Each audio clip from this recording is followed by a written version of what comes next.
Alright, how's it going, everybody? Welcome back to a new episode of Teak&Mead. Yes. This one is on National Meat Day. If you're in Alaska or Hawaii. Yeah.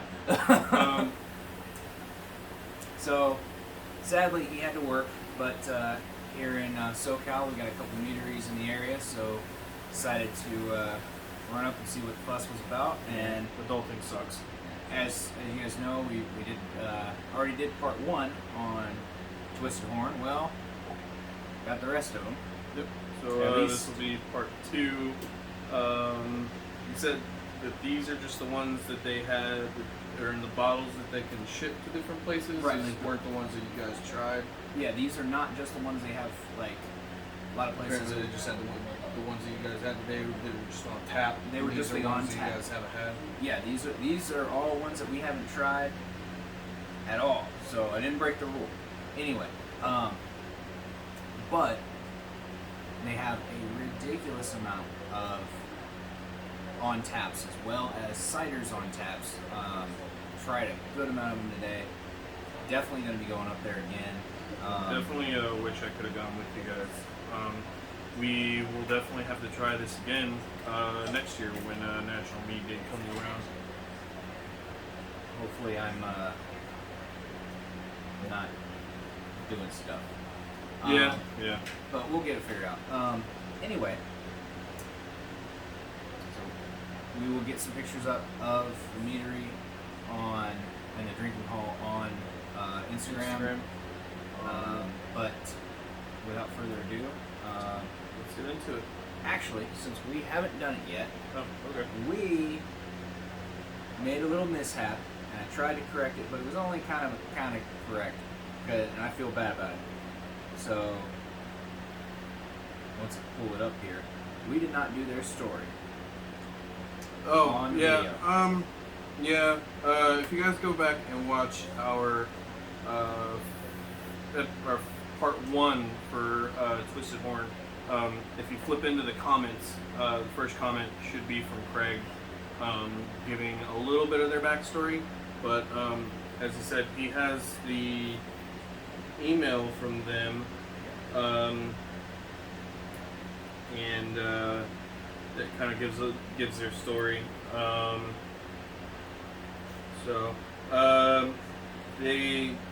So Twisted Horn was founded in 2016 by Vince and Robin Obarski, and Michael and Lisa McKay.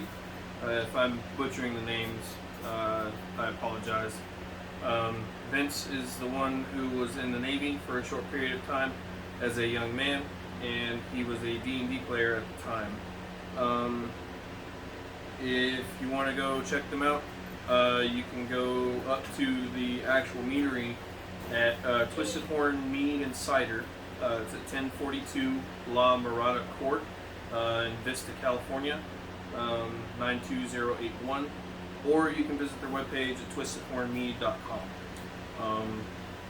And as I said, the full saga is in there. I was trying to get a little bit more information just to word it out, but timing didn't line up. But now it is on here.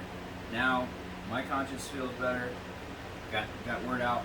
So let's taste some stuff we haven't tasted. Hopefully next time, hopefully actually soon, we can actually go up there as Teak&Mead and actually do our second on-site episode for the channel. And it'll be the first one in the Cali saga. Yeah. So I would say home port first, because that's supposed to be the traditional. Okay. Or a more traditional. It is aged. It says mead aged 8 months in barrels. I guess it doesn't really specify. After months of exploration and conquest abroad, the seafarers long for flavors of home. This off-dry wildflower mead has been carefully aged in barrels for 8 months. Your home port awaits. May the wind fill your sails. Again, every bottle has their social media and their webpage on it. This one is part of the Shield Wall series. Has a literal shield wall sitting on front of a crest of waves. So that's kind of cool. For the home port aspect of it. It looks like it's got a Viking longship crashing through the shield wall there. Nice. So that's pretty awesome. Yeah. Again, we'll post pictures and stuff like that. I work a lot, so it's kind of difficult to sometimes get content up. But it will be on the Instagram.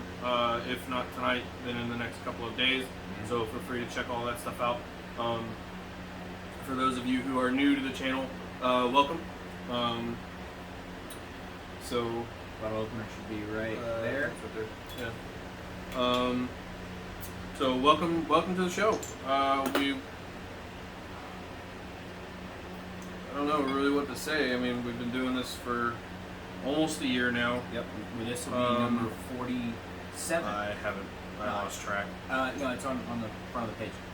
Is it? Yeah, 47.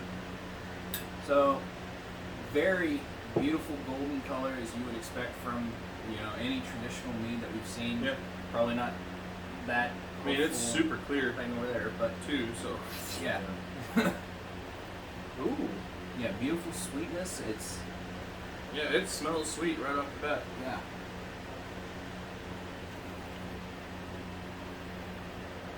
But a little drier.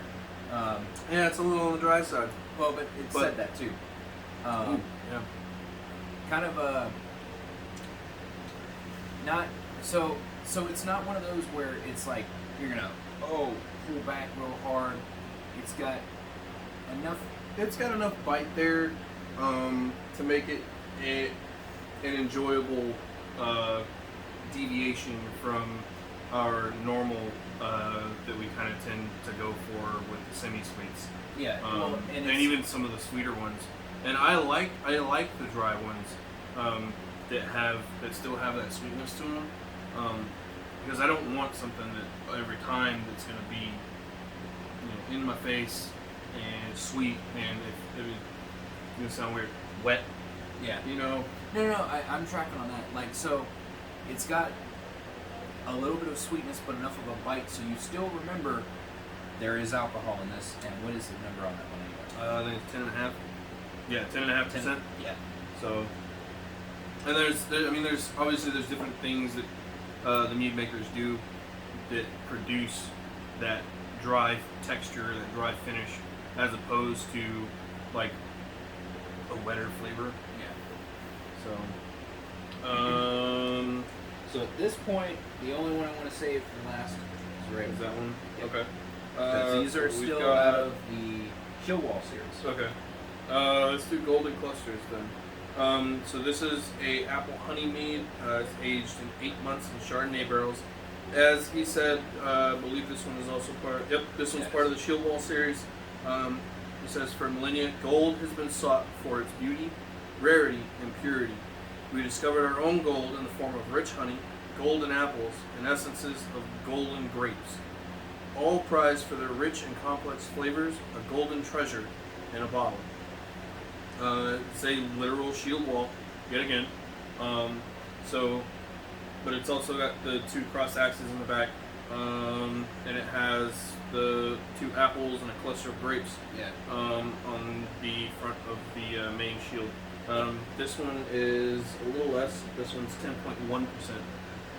So it's not really too much different. But this one, as it says, aged in Chardonnay barrels. So I've had Chardonnays before. I'm not a huge fan of Chardonnays, but I'm gonna try it and see if I like it. Well, and that's the thing, like with some of the aging, like you're not a big fan of rum.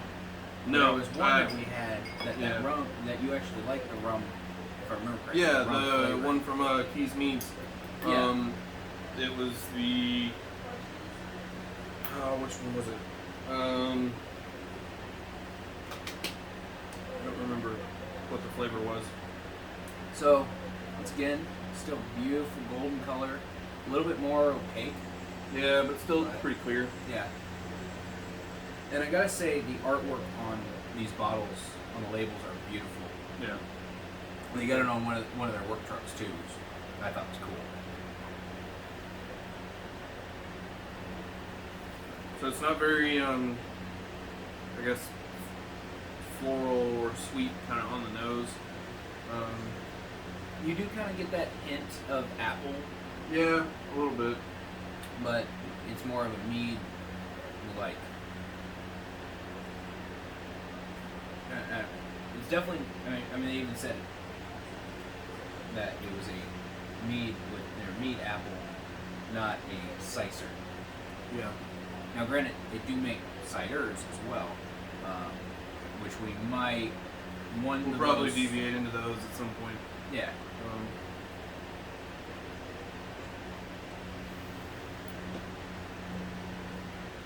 It's still got that. It's still got a bitterness, a bite to it. Yeah, But and I think that's coming from the Chardonnay, but you still get that apple flavor coming through, and I like how it kind of cuts through that Chardonnay flavor for me.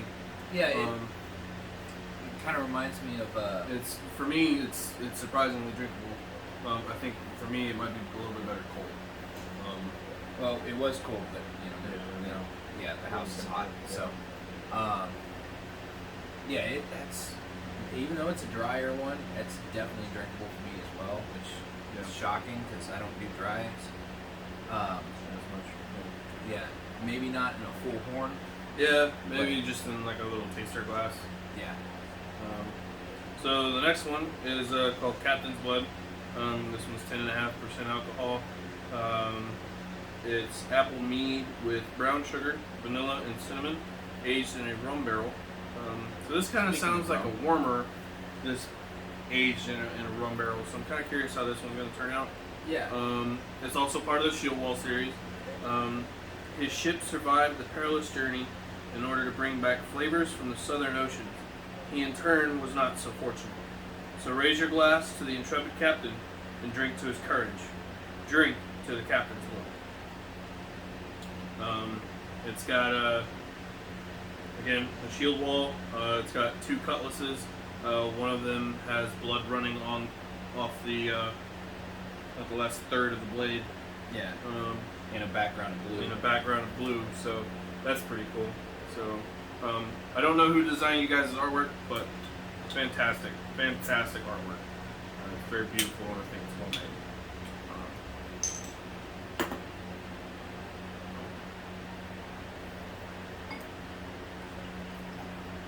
Yeah, I was not expecting that color at all. Yeah. I knew that it being an apple, I knew that it was going to be more, I guess, kind of that yellowish color, but That was not what I was expecting. Can you see that again? I'm getting a faint smell of like a warmer, but So I bet you, and I'm getting more of the brown sugar, I think. yeah. Like you've ever put your nose in a container of brown sugar? Oh, this is Like 10 raw brown 10.5 sugar? as well. Yeah. It's another one that would be a really good base for a also. Yeah. Warm it up a little bit.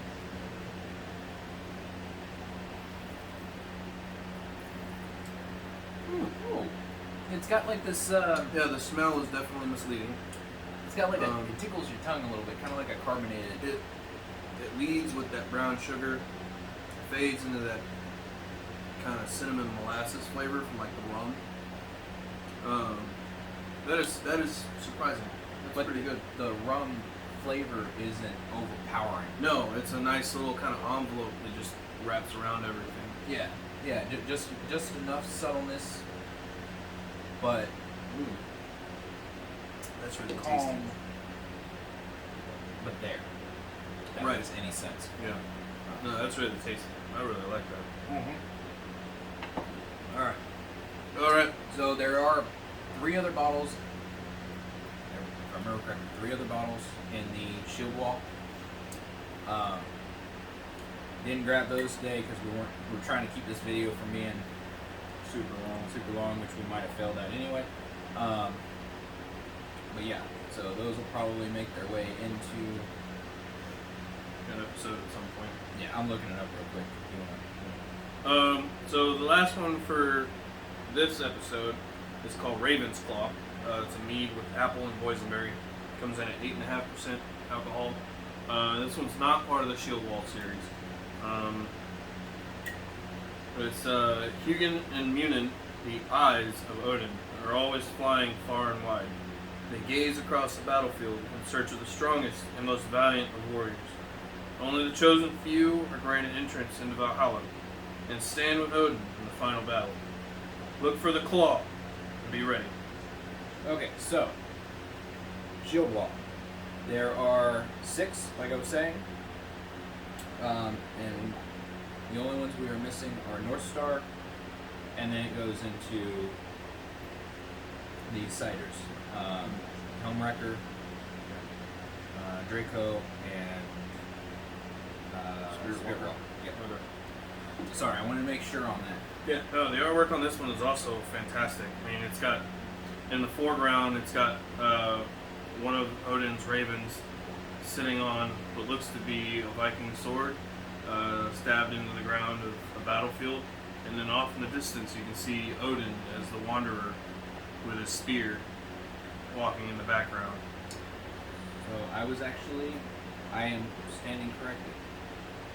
The Captain's Blood is actually not on the Shield Wall multi-pack, even though it's shielded. So that was the Shield Wall series. Oh, well, maybe not. Oh, that's just the multi. Never mind.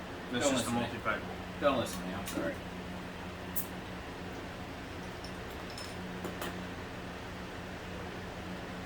Yeah, I probably should have caught a nap at some point today. Oh. Okay.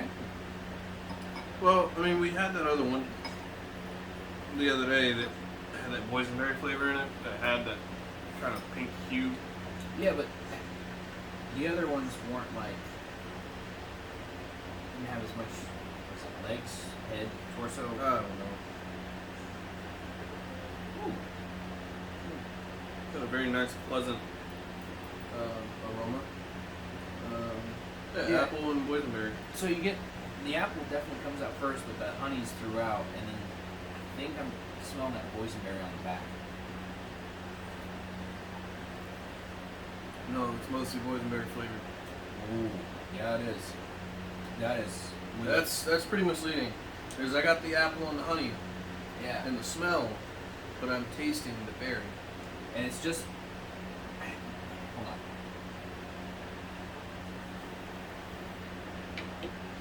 It's almost like there's a touch of apple throughout, Yeah. and then the boysenberry makes its appearance when it wants to. Yeah.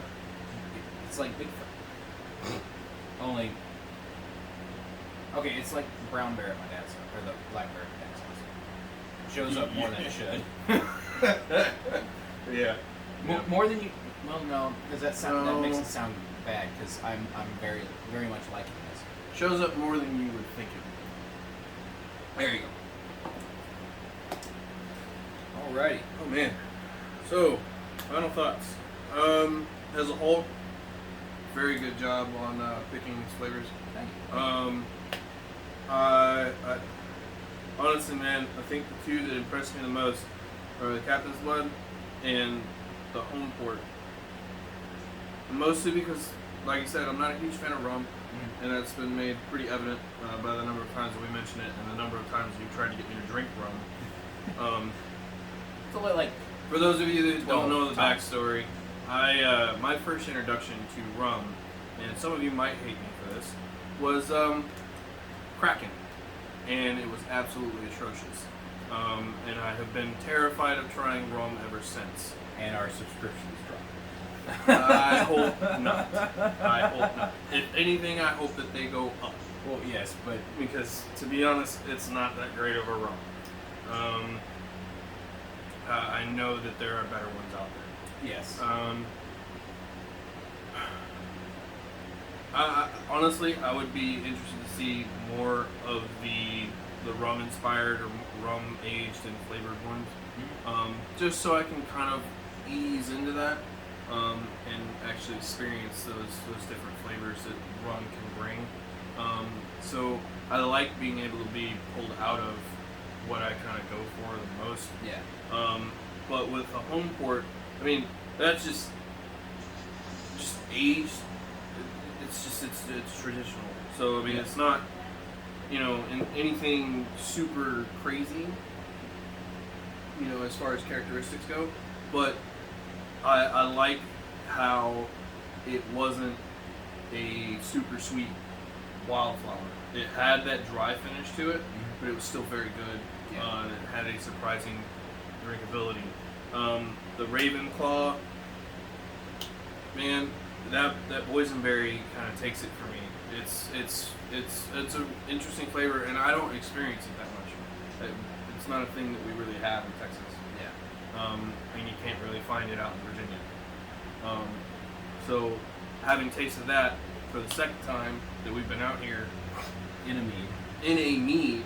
I don't know how delicate of a flavor it can be, but to have that intense boysenberry flavor come out every time consistently throughout that mead is just wildly impressive.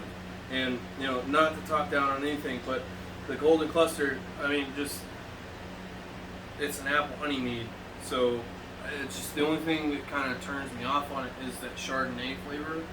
But I think using the apple and that mead, the apple mead flavor to kind of cut that sharpness from the Chardonnay, I think you guys pulled it off really well. I think it works. For me, it's not one that I can just pour in a horn. I think for me, it's better just as a taster, to enjoy here and there. All that aside, it is still very good, and I like it. Just maybe not as much as some of the others. Yeah. So we are 7 in. Haven't Because had we had what? 3 last time. Did we have? Was it 3? Yeah, it was 3. Yeah, it was 3 last time. So 7 in. There's 7 for 7. Yep. I mean, so my final thoughts on it. I mean, one, you guys threw a pretty good shindig today. I enjoyed myself a lot. I wish I could have been there. Yeah. And to all the guys that I was able to talk to and turn you guys onto the channel, welcome. Thank you so much for BSing with me. Nathan, thank you very much for the tips on my next brew, or our next brew. I gotta show you that. And anyway. That bit should be coming up in about a week, I think. We'll just have to see. It depends on it's still doing its thing, so it may be a few more days, maybe another couple of weeks. Yeah, but everything I tried today was absolutely beautiful. These 4, absolutely amazing. Just like what you were saying, boysenberry, it takes it away for you. It just the home port, I don't like dries. Could I have a glass of this? Yes. Yeah. Whole horn, I might be pushing it, but definitely sip and enjoy it without a problem, even with it being a dry. Right. And like you were saying, that I couldn't agree with you more with the Chardonnay cutting through with the apple cutting through with the Chardonnay. It gives you that flavor, but not too much. Not too much. It's like you get the flavor of a habanero, but not the kick in the pants. Right. But yeah,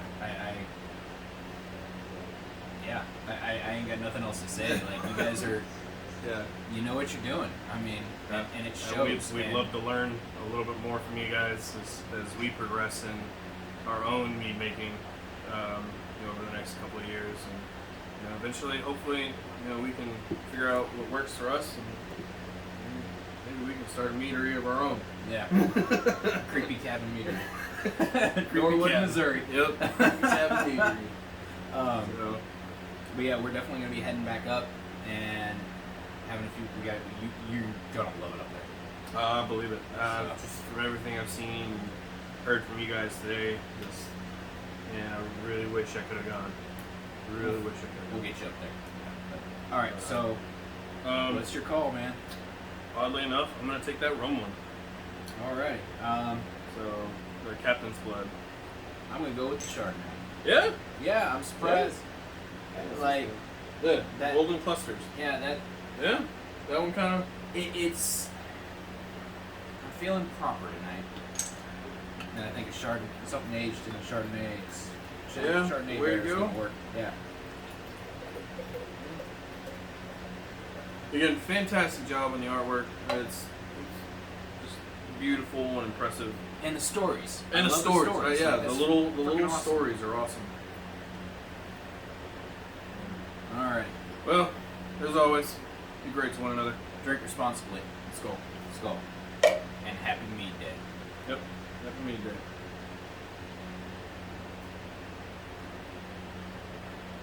God, it's screwing with me that I like that. Yeah. Well, we both kind of stepped out of our comfort areas. Yep.